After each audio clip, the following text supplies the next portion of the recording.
Hi, my name is Jamie Warren, and my role will be to act as the informative administrator, and my audience's role will be the businessmen and women attending this seminar about the contextual and nonverbal communications of China.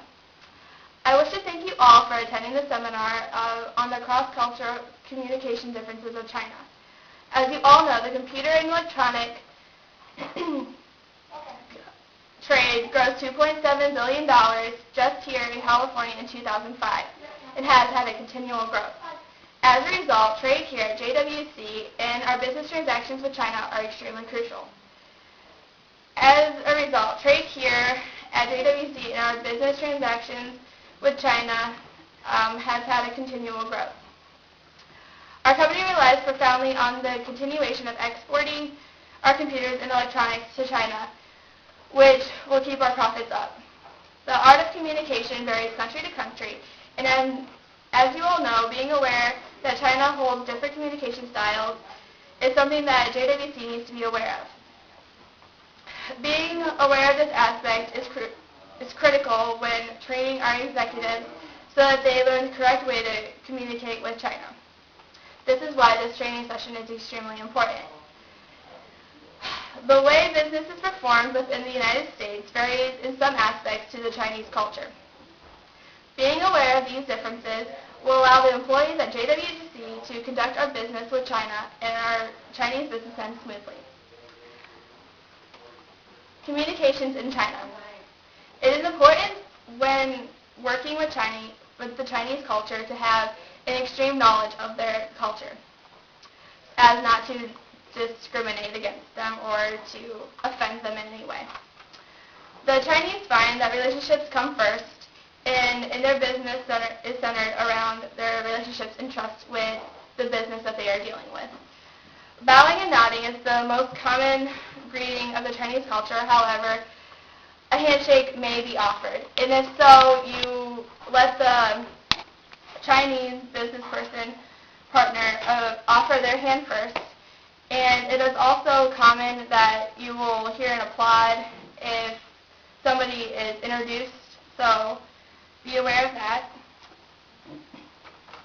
Business management. In China, the management style tends to lead towards directive. This means that the senior management will give instructions to their direct reports, and they will send it down the line of command. Since China is a communist country, the business people usually have a relationship with the Communist Party, and they are usually the unforeseen force of what the decision is in the business dealings. And when preparing for a meeting, the business people find it very disrespectful if you are late, so plan accordingly to arrive on time or a couple minutes before. Also, when you're introducing yourself or a fellow colleague, make sure that you use formal introductions such as Mr. and Mrs. or Miss, as not to offend them because they find it very impolite to not use a formal introduction. Business practices. The business practices are similar to the United States when dealing with China. They begin work at 8 a.m. Mondays through Fridays, and they will take a lunch break that will last around 12 to 2, and they will resume work, and it'll end around 5 or 6 p.m.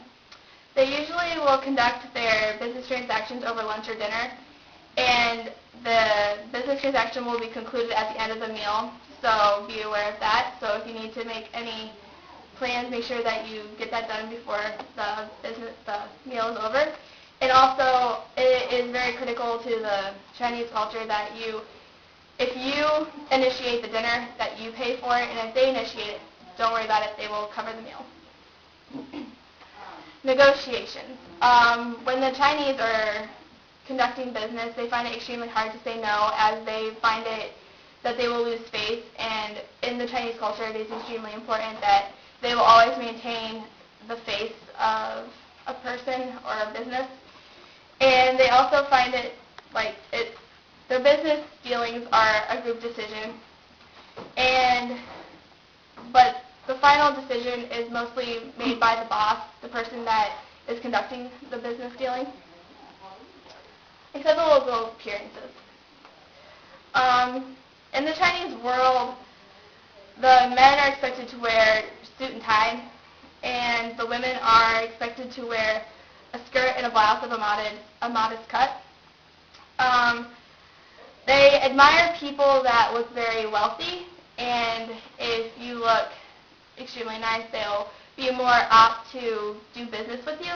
But if you over accentuate and you look too like you're trying too hard, they find it that you're a little sketchy, so they'll find it harder to do business with you. So try to get in between that. Also, when dealing business in China, wear suitable colors. They don't like flashy colors. They'll like the blacks and grays and whites. Also, women do not wear revealing clothing as it'll offend them. So make sure that you wear the modest cuts. Acceptable behavior. In China, it's seen extremely inappropriate to point or to use big gestures because it will distract them if you use large gestures. It's different than here in America, where we tend to talk with our hands a lot. You can use subtle hand gestures, but do not point or large gestures. It is also unacceptable to put your hand towards your mouth or rest your hand on your head, because it seems that you're bored and you don't want to be there anymore. So just make sure that you think about all this when you're there. And as you all can see, there are numerous communication differences that can arise when conducting business with China. We here at JWC rely on conducting our business transactions smoothly with our Chinese businessmen. This is why here at JWC find it extremely important to know the differences that we'll be communicating with our Chinese businessmen. Knowing the proper way to greet and conduct business will make it with the Chinese culture is essential to having an effective business transaction. This is why the JWC should keep this information in mind when communicating with our Chinese businessmen, and this way we'll keep our business ties strong with them. I want to thank you all for taking time coming to the seminar, and if you have any questions, please come, and do not feel that I'm scary or anything. Just come talk to me, email me, come see me in my office.